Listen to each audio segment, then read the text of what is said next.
دیکھو تقریروں میں اگر کوئی سو جائے مقرر کو بہت موڈ آف ہوتا ہے، ایک سونے والے پر، دوسرا بیٹھ کے بات کرنے والے پر، تیسرا ادھر ادھر دیکھنے میں، کیونکہ وہ بیچارہ اپنی پوری انرجی لگا دیتا ہے مائک پر، اور آپ ادھر دیتے ہیں ادھر، بہت غصہ آتا ہے. مجھے نہیں آتا، پہلے آتا تھا اب نہیں آتا. جب سے یہ آیت پڑی تب سے نہیں آتا، پہلے آتا تھا. اس لیے یہ سرکار کو اس بات کا ہی کرم ہے کہ جس وقت میں میری عمر 14-15 سال کی تھی کم و بیش، تب سے میں تقریر کرتا ہوں.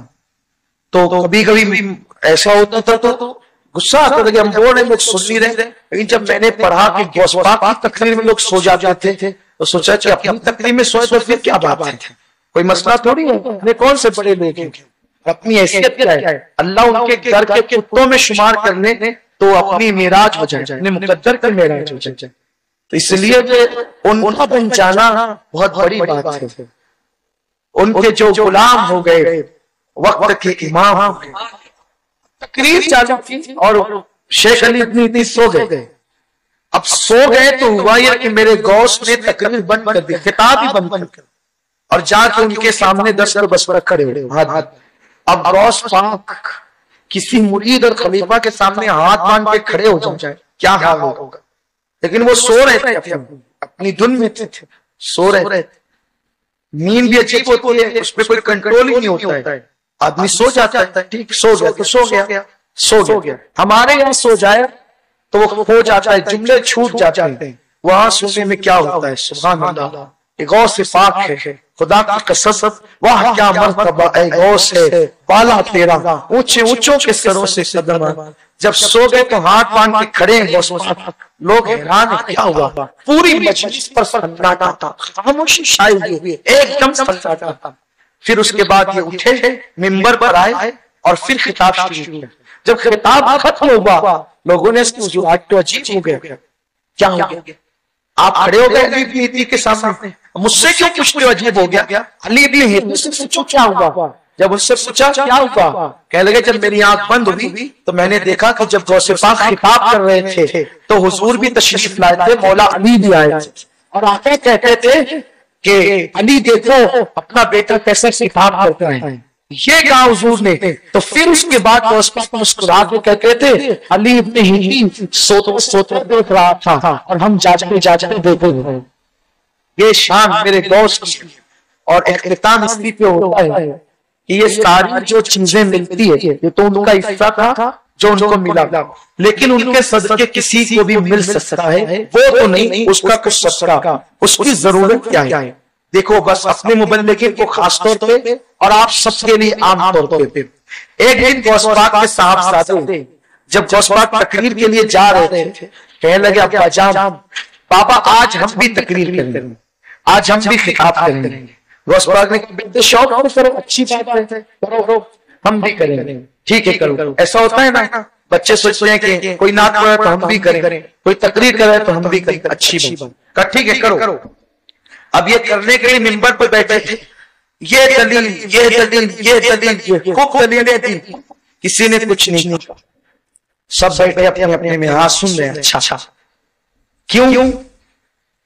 میں اکثر اپنے مبلغین سے کہتا ہوں لوگوں کو بار بار یہ مت کہا کرو بولو سبحان اللہ، ٹھیک بول دی اچھی بات، منع بھی نہیں کر بلوائے تو عیب بھی نہیں سمجھتا، لیکن بار بار رنگ مت کیا کرو. ایک آدھ بار بولتے چلو اچھا. ارے تم آپ ایسی کرو کہ تمہیں کہنا نہ پڑے، خود سے کہے سبحان.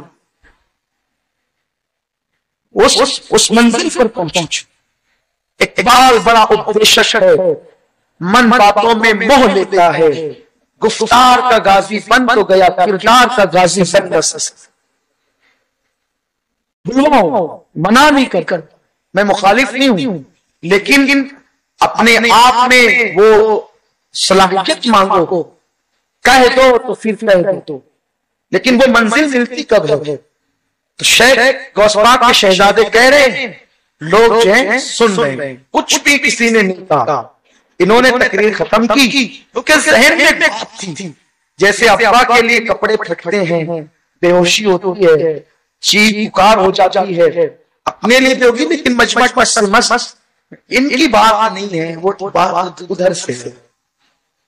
جب تار چھڑتے ہیں، انگلیاں جب تار پہ بیٹھتی ہے، آواز پھر خود نکل کر لیتی ہے۔ کوئی تار کو چھیڑے نا، تار چھیڑے، وہ فن تو جانو۔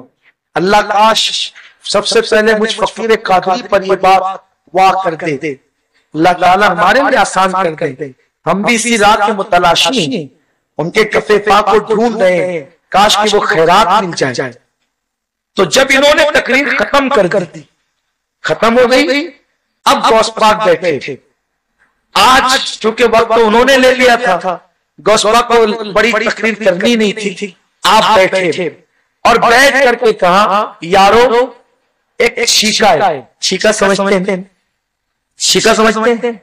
پہلے گھروں میں 4 رسی والا، وہ جو اپنے لوم کا ڈورا ہوتا ہے نا، وہ ڈورے سے 4 ڈورے ہوتے تھے اور ٹوکری ہوتی تھی، ٹوکری کو 4 ڈوروں سے یا 3 ڈوروں سے باندھ دیا جاتا تھا، اور بلی کے دھاک سے اس سے چھپانے کے لیے یا چوٹیوں کے خوف سے عورتیں اس میں دودھ رکھتی تھی، ایسے بیچوں بیچ ٹنگا کر۔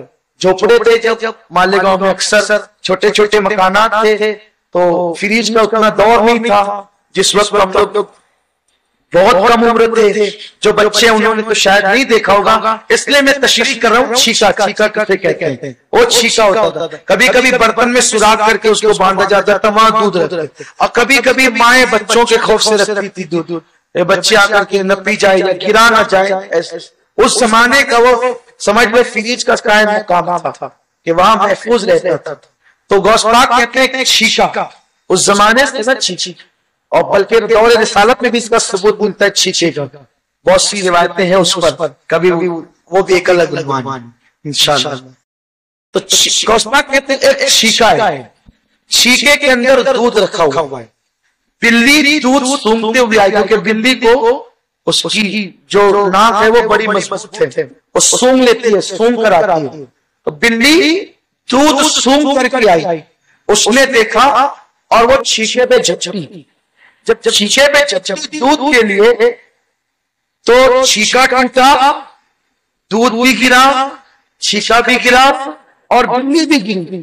فرماتے ہیں یہی حالت تمہاری دنیا کی لالچ ہے، اور یہی گرنا تمہارا آخرت کا ہے۔ بس یہ چند جملے کہے، اس میں کیا ہے؟